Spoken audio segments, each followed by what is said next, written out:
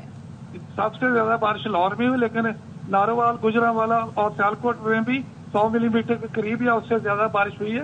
اور یہ سلسلہ ابھی انڈیا کی طرف سے آہستہ آہستہ آگے بڑھ رہا ہے. اگلے 2 سے 3 دن تک اس کا اثر رہے گا. اور یہ ہمارے مونسون کے علاقے جو ہیں مظفر آباد ہے، بری ہے، ایبٹ آباد، ان میں بڑی اچھی بارشیں دے گی. اور ہمارے جو چناب، راوی اور ستلج اور جہلم دریا ان کے اوپر کیچمنٹ ایریا انڈیا میں بھی بڑی اچھی بارشیں ہوں گی جن میں دریاؤں میں بہت اچھا پانی آئے گا اور کہیں سیلابی صورتحال بھی. اچھا ایک چیز یہ بتائیے گا شاہد صاحب کہ ہم یہ جاننا چاہ رہے تھے کہ یہ جو جس طریقے سے ہم ابھی رپورٹ کر رہے تھے، ہمارے نمائندے بتا رہے تھے کہ لاہور پانی ہو گیا تمام تر ارینجمنٹس کے باوجود، ٹھیک ہے، کیونکہ رین ایمرجنسی اور یہ ساری چیزیں جگہ جگہ نافذ. لیکن اتنی زیادہ اگر بارش ہو، یعنی کہ 300 ملی میٹر یا اس سے زیادہ 24 گھنٹے کی اگر ہم بات کریں، یا 1 گھنٹے میں 100 ملی میٹر بارش ہو، تو کیا یہ معمول کی بات ہے کہ اتنا پانی جمع ہو جانا؟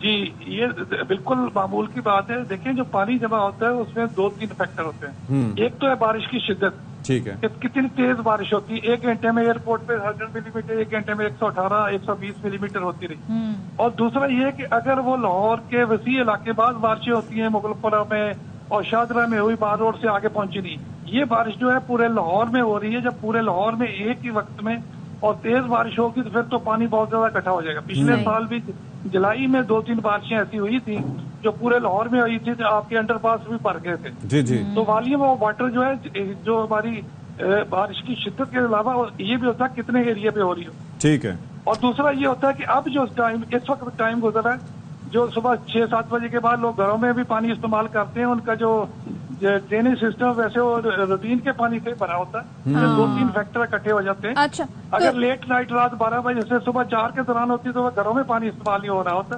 تو وہ فیکٹر جو ہے وہ اس کو تھوڑا ایج دے جاتا ہے. تو ذرا کراچی کا ہمیں بتا دیں کہ یہاں پہ تو بتایا جا رہا ہے 6 اگست تک بارش کا سلسلہ یہاں بھی جاری رہے گا. یہاں کتنی بارش ایکسپیکٹ کی جا سکتی ہے مزید؟ جی کراچی میں بھی جو سسٹم ہے اور اس میں سے اگلے 2 سے 3 دنوں میں وہاں بھی بارش ہوگی. لیکن کراچی میں تو اگر